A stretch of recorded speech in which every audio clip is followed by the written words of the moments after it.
How do you deal with the emotional fallout? A lot of survivor guilt. It was a flip of the coin. Obviously, it was a massacre. It didn't matter if you were a brand new firefighter. There were guys, for a lot of guys, it was their first day in the job. A lot of guys, that whole class, their first day in the job was September 11th, and they were killed.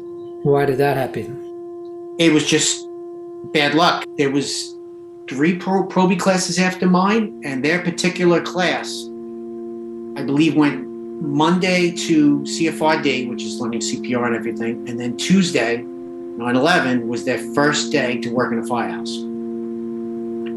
And it was their real first tour, from the academy. And those guys got there probably 7 in the morning for a shift that starts at 9, bringing the bagels, making the coffee. And they got in the fire truck at 8:45 and were killed.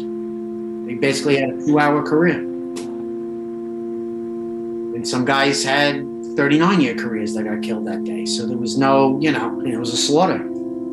And we had this salty Bronx guy, 30 years on the job, tough old guy. And he was with me and 3 other young guys. We put out a lot of fire that day. Maybe it was the 14th. And a lot of disgusting fires, different colors coming out, the gases and stuff. I had no mask on. None of us did. And I remember sharing the nozzle, putting fires out all over Ground Zero. And I remember that Bronx guy just putting his hand on my shoulder and was like, they massacred us today, brother. They destroyed us.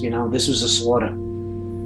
And everybody knew somebody that died that day. I wore Steve Harrell's gear all day on 9/11. Did I tell you that? I went to Rescue 5 because the Verrazano was shut down. I parked my car on the highway, on the shoulder, and walked to Rescue 5 Firehouse. And everyone's grabbing gear and tools. And I grabbed this guy's gear and I wore it all day.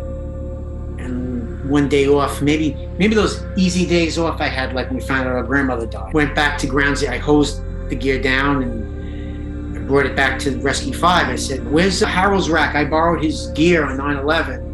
And they looked at me, not nasty, but they were like, yeah. I was like, is he here? Can I thank him? I'm sorry I borrowed his gear, his second set of gear. He was wearing his other one, obviously. And he's like, brother, he's dead. So I was wearing a guy's gear with Harold on the back. I wonder if people thought I was, that's one of the Harold brothers is alive, but I was wearing, I couldn't get to Brooklyn. So I was wearing a dead guy's gear all day.